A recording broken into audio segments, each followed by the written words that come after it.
Welcome to Keep Going, a podcast about failure and success, hosted by John Biggs.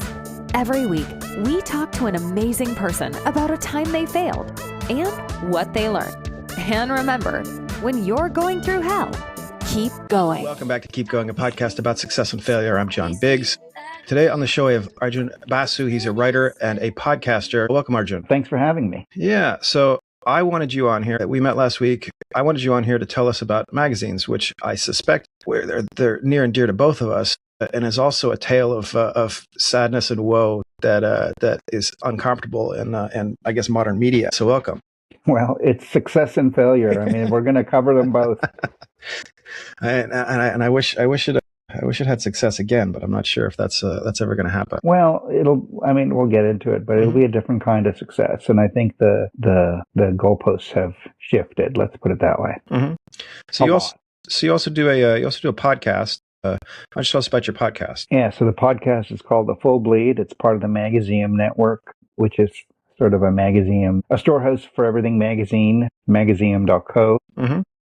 They used to do a podcast, they still do, called Print is Dead, which was not ironic, even though the title was supposed to be. And they really do cover. They had interviews with the stars of the magazine world from, the town car days, as we used to say, the 80s and 90s and early 2000s, before the internet screwed everything up. And I was the producer of the show. I'm old friends with him. He's an art director, actually a magazine art director, and still a very good one, and has a thriving business. And I wrote him, I said, what about the future? And he said, well, we've been talking about that. Why don't you do that? And so I said, okay. And so I host The Print is Dead, not The Print is Dead. I host The Full Bleed, which is a podcast about the magazines of the future and the future of magazines. And it's a mix of large legacy titles sort of reinventing themselves and the people doing that, and also a lot of the new magazines that are out there now that can be classified indie, but magazines have always been a niche thing except for the big general interest titles, and now we're just getting more and more niche, and so they're sort of like boutique titles. And lately I've been talking more and more about the business to see if it's sustainable, because a lot of these magazines they come out of the pandemic. One of the jokes on a recent show is that during the pandemic, it seems everyone either started, sourdough bread recipes or bird watching, or they started a magazine, because so many magazines came out of the pandemic. And, we're 4 or 5 years in. And so a lot of the people who are obviously passionate and very talented people, but they are coming upon we're at an inflection point for all of those magazines, because now, they have to see if they can sustain it business-wise. And so they're having to make some pivots or difficult decisions. But, we're not in the old days, that's for sure. And, the magazine has a medium that sort of was, one of the things we say on Magazium is that magazines were the original influencers. And so that sort of status is not coming back.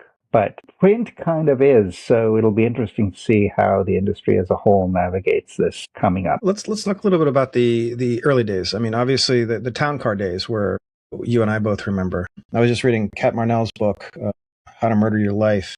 Yeah. And she was in Vogue and Glamour and all these places, and she was also doing a lot of drugs, but also but like holding down. There was some sort of stimulus going on. Mm-hmm. If it wasn't drugs, it was alcohol. So everyone was on something in those days.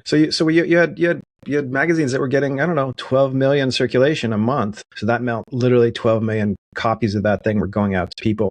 They were holding it in their hands and scrolling through, flipping through the pages and seeing advertisements and ads and all this and what articles. A flip! Exactly. What a Freudian flip! I know, right? I don't think I've held a magazine. Well, no, I still get Mother Jones and Atlantic to the house.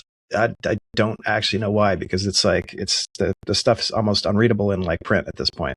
It's much better just to have it on a thing. But tell me about your experience on that front. Well, I mean, we're talking because we both were in that world, as you say. I mean, I remember editing a magazine and looking at the liquor cabinet and saying, like, we're short on gin. Gin's going to be the thing that we're going to talk about next month. And then all the distilleries would send us their artisanal gin. And sometimes it was as simple as that. I had an editor who used to always say, call a thing, and we would. And I mean, that was sort of the power. And I mean, that's sort of why I think I'm so skeptical about all influencers now. But there was just a lot of money in the system, and when the internet came at first, the first panic, if I can call it that, amongst print editors was not necessarily the ad dollars going, because that hadn't quite happened yet, but everyone was reading it. And so how do we make magazines more like the internet? And that was the first big mistake I think print made, because the internet spent all that time just being like magazines and newspapers. But then slowly the ad dollars started going away. I mean, Craigslist killed newspapers, got rid of the classifieds, which was major, and decimated that business. And then, Facebook and Google sucked up the rest, and then all of it. And so the ad dollars went away, except for some titles like luxury brands and fashion. It's interesting, and those never really lost it, and those are both tactile industries and understand touch.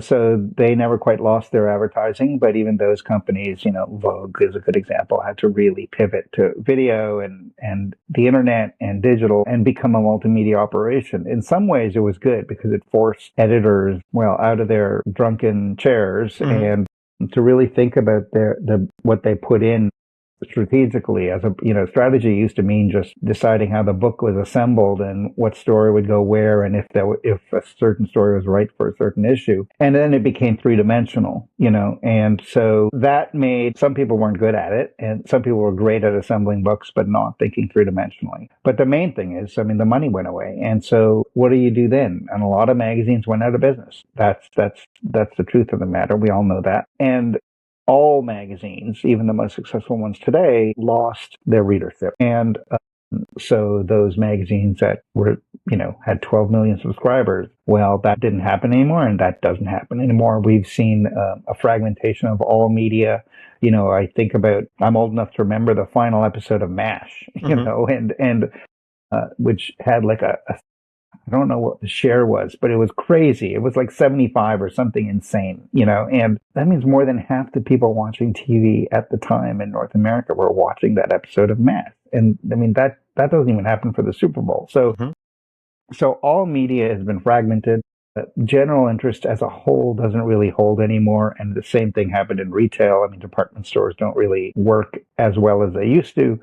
So, everything changed, and the magazine industry never really recovered. That doesn't mean it went away, which it didn't, which is probably why we're talking. But it did change completely. And I think there's a divide now with like older people who do remember what magazines used to be and the influence that magazines had, and how much we look forward to magazines. The ones, we subscribe to, or just going to a newsstand and browsing through it, we long for a day or just remember a day when magazines were that important and significant. And then there's younger people who don't remember that. And so they come upon magazines and they're like, oh, what's this? And they see it with fresh eyes. And I think that is the interesting group of people and the future reader of magazines. I'm getting magazines about EDM. I get magazines about like actual, like big, hard, thick ones.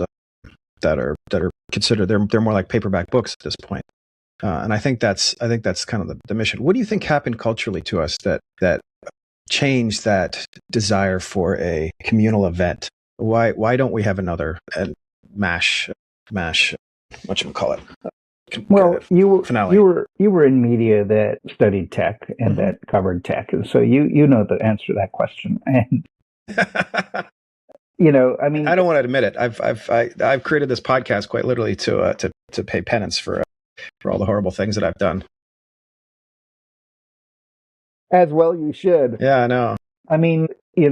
When media was top down, the marketplace still decided. If no one watched your show, or no one read your book, or no one read your magazine, or no one bought your record, you had choices to make, and the choice was, do I continue or not? And then the internet really did democratized everything, and it flattened it all out, right? So Mr. Beast, when he started out, could be next to a screen with people from PBS, and there was no difference. It even looked the same. And so that just meant that the audience went in a million different directions, because suddenly they had an immense amount of choice. To go from a 3-network television universe to a million in a decade, really. The change has been incredible. So So there was no one place, there was no center anymore. And so without a center, there's no gravity.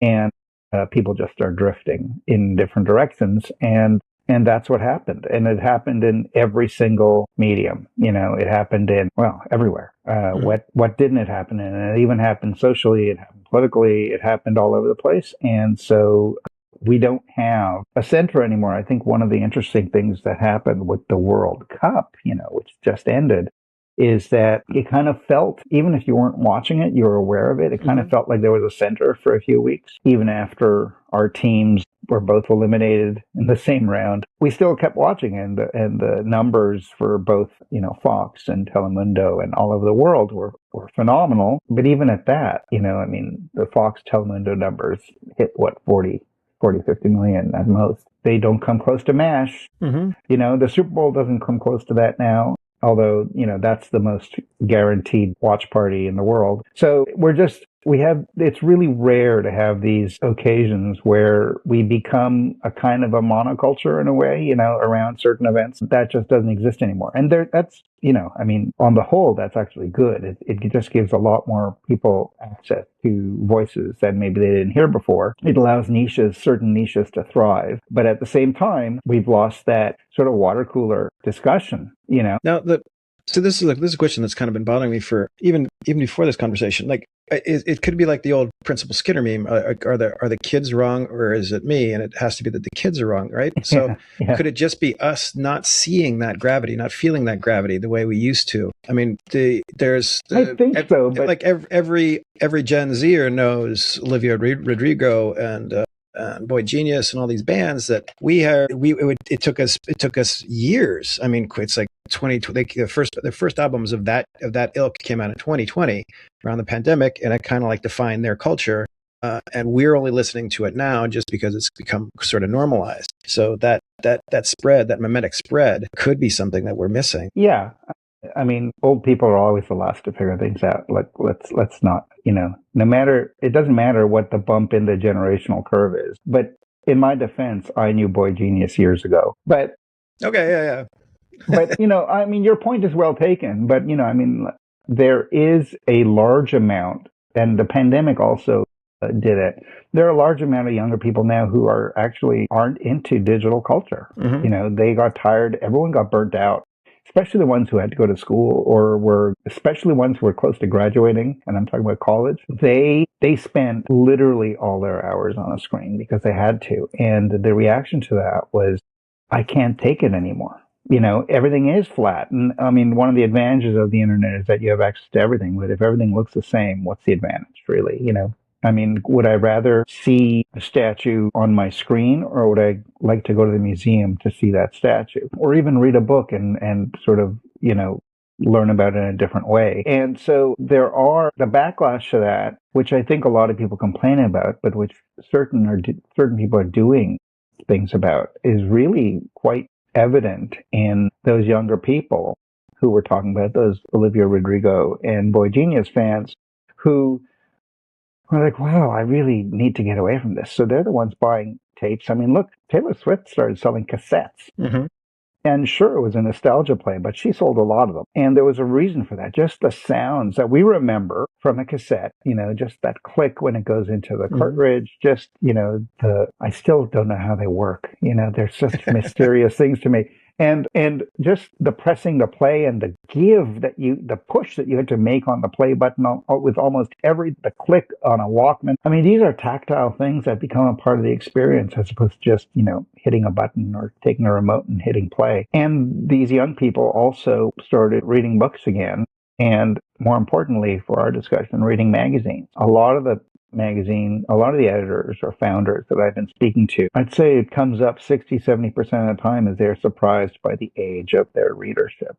Even if they did not create a magazine for young people per se, they created it for an interest. But, young people are the ones who are really driving a lot of the publications. And, I was speaking to one indie magazine store, and she had set up her store for older people, let's say, older millennials, as she said, and Gen X and boomers. And that's what she expected. And she sort of even designed the store that way. And within a month or two, she realized how wrong she'd been, because it had started to become a hangout for 20 something, for Gen Z people, and then like the entire focus of her business sort of changed. They started doing, nights where people could make their own magazines and zine nights and all sorts of sort of social mixers. And it became a social thing too for young people. So I think if your original hypothesis here is correct, and that, they do come around to this stuff earlier, which they should, they're the culture makers, then perhaps the reading a magazine as an activity will sort of come back to the larger population. So the conceit of the podcast is success and failure, or vice versa, right? How do we get back into the conversation? How do we, as folks who know how to do this stuff and understand curation, understand aggregation, do this? Well, I think the hardest thing for people our age is that the business model has changed completely, and you have to rethink that part. And so from the curators, editors, aggregators, those people who weren't, let's say, involved in business, well, they can keep doing what they're doing, and they can probably be pretty good at it. We may not be as good at things like, creating Instagram reels or TikToks, stuff like that. And we will need someone adept at that. And I kind of resent the supremacy of video now, because we started with video killed the radio star, but video just kills absolutely everything. Radio was just the first thing. So the problem isn't on the editing, for the editing people or the creatives. The problem really is for the publishers, the people who are on the business side of things, the managing editors, and it's the business model. And in the magazines I speak to, the people I speak to, that's the one thing they have to confront. Do they go all subscription? Do they look for sponsors? So, not, a 60-40 editorial ad ratio, but, one or two sponsors. Do they go to a patron? Do they go for the traditional advertising route? The only ones that work on traditional advertising routes are, again, they're like fashion magazines, and that's it. There has been a surge now, which is good to see, in city publications again, and which are just all local advertising. But the rest of the public publications have to really think about their business plan. And again, this is what a lot of those indie magazines are coming back to. What's our business plan? How can I make this work? How can this be sustainable? How can I pay myself and pay everyone I'm working with and all my contributors, and, have something at the end of the day? We're starting to see sort of these people who were early in that wave becoming consultants and building a business around that, which just shows it's becoming mature once the consultants show up. Some very interesting examples. There's a magazine out west called Mountain Gazette, which is actually a very old title, that went on hiatus for many years. It was, for example, it was the first place Hunter S. Thompson ever published. Anyway, it went on hiatus, and it was always sort of the magazine for the dude who was sleeping at your couch in your ski resort. It was the New Yorker for those people. Let's just put it that way. And so this guy who used to be at ESPN, he bought it, and he looked at the math, and he went pure subscription. He pays very well, his contributors very, very well. And he does, I think it's 3 or 4 issues a year. They're thick, they're oversized, and they cost you money. The burden of the cost of the publication, for him at least, has shifted from the advertiser to the reader. And what happened, and this too, what happened, I think, towards the end of the glory days, let's just say, is that because the advertiser was so powerful, the reader was just a data point, right? The money that you paid for a subscription meant nothing. It didn't even cover the postage most of the time. So the advertiser was king, and the publisher sort of forgot about the reader. And the editor sort of did too, at certain publications. And that was, there was like such a snowballing of mistakes, but that one was that was baked in from the start. And so readers sort of liked a brand for a certain writer or a certain editor, or a way a magazine looked, but it wasn't really for them anymore. And so maybe that's one of the reasons why it was so easy to give up also. And now with the cost being transferred for a lot of publications, not all, being transferred to the reader, now you really got to listen to them. And you got to maintain a certain level of quality that the reader's paying for, and they're not paying a little for it now.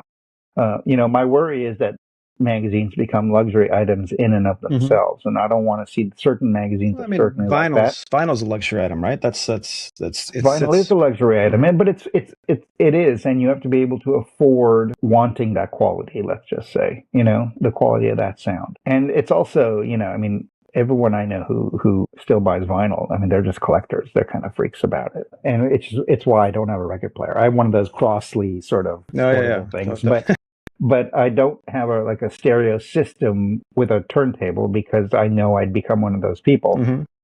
And I'd become insufferable in many ways. But yeah, so I mean, am I going to pay $60 an issue for a magazine? I mean, that becomes an economic choice that less and less people can afford. And so there are some, and the other difference is that magazines now, the founders have to think of themselves as brands right away. Because that's the only way they're going to survive. So they have to, get into events. They have to be more than just a magazine. They have to create community, like all those things that we hear about on social media in terms of companies being successful. They have to be that. And, I always say I'm also a brand consultant, and I say that all brands are media brands. Some of us don't know it. And that's the truth. I mean, if a brand doesn't consider itself a media brand, no matter what they sell, then they may not be long for this world. They have to create communities, even if that community is like, a bunch of buyers of software. And they have to make them feel special because no one is brand loyal. All brands are successful because of how they make people feel. And the minute they stop making people feel a certain way or connected to a certain thing, those people will leave. And that's the same is true for media. All right. Well, this is a lot of inside baseball, and I don't think I hope people get a big kick out of it, because I think for us it's almost poignant, the desire that I want to return to those days. Like I worked for, was it Details? Yeah, one of those lad mags early on, and I remember that you had a whole office, and I used to print out salon.com for the editor in chief. Because she didn't want to read it online, and I believe I also printed out her emails and things because those were still the days. And then that flip, which I'm responsible for, like for all intents and purposes, like you guys were sitting and calling in your gin, and I was complaining about Sony Online on Gizmodo and kind of destroyed PC Mag and all those magazines. I feel awful about it. Yeah, well, I mean, the internet killed that industry, but it didn't kill it all at once. It's sort of like that thing about, bankruptcy, even the joke about death. Like no one dies suddenly. Everyone dies suddenly, right? You're alive, you're alive, you're alive, you're dead. And the internet did it, but they did it in so many different ways. On one hand, like in your case, it was subject matter for sure, but at the end of the day, it was really economics. But what the internet did do is it did, and so many studies have shown this, it did, reduce our attention span. So the idea of reading or even commissioning, like 5,000 words on anyone or anything, it just became a very shallow pool in the sense of who you were going to attract. But that's coming back, like back to Mountain Gazette. I mean, this guy he's the New Yorker. He will commission 20,000 words for something, and then he will pay the writer what is needed so that this thing can be written for over a year, but that is just so rare. And, you receive The Atlantic. I mean, The Atlantic's one of the few media properties that I think did the pivot, but they had to go through some really dark years before they figured it out, but they did it, and hats off to them. I mean, whether you like The Atlantic or not, they did it. And they seem to be a successful business now because they did create, I think, a strategy that went across different platforms, including print. And so, the New York Times is a great example of that too. The problem is that there's so few of them. I mean, I guess the ultimate question, the last question, does it matter that there are so few? Did we need that variegated, is this asteroid event that destroyed, I don't know, this variegated ecosystem of magazines? Was it necessary?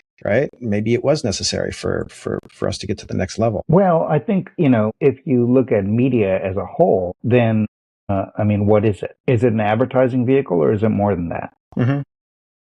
And that's like a big question. The newspaper industry, and I know you didn't ask about it, but I think we've seen what news deserts do to people. I just read a story yesterday that the Knight Foundation is partnering with a Canadian regional small town newspaper group, and they're gonna create 20-something newspapers in the upper Midwest as a start in places that don't have their own local newspapers anymore. I think that's really important. But are you suggesting that the Canadians are going to be sending their agendas and their political beliefs down to us?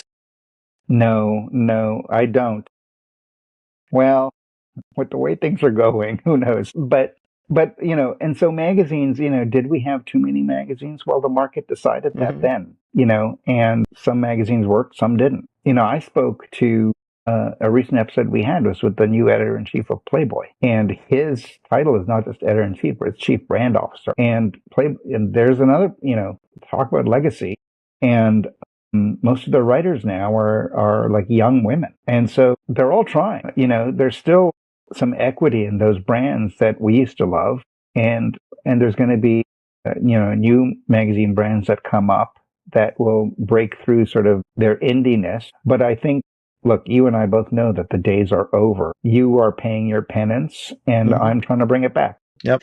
All right. Well, this is simultaneously heartening and disheartening, but I think we can. That's what it is. It always is. It always is, right? That's the terrible bargain that we made when we decided that we wanted to afflict the comfortable and comfort the afflicted. Well put. Yeah, Arjun, thank you for joining us. This has been fascinating, and this was more for me than anybody else, but I think other people get a real big kick out of it. Thanks for having me. All right. This has been Keep Going. I'm John Biggs. We'll see you next week. Thank you for listening to Keep Going, a podcast about success and failure. Remember, Keep Going is entirely listener supported. If you're listening to this, please head over to keepgoingpod.com, where you can subscribe to the podcast for as little as $5 a month. This is a labor of love, and every little bit helps. Thanks for listening. I was so lost, pacing back and forth for 27 months. I wouldn't have known how to love myself if you didn't break my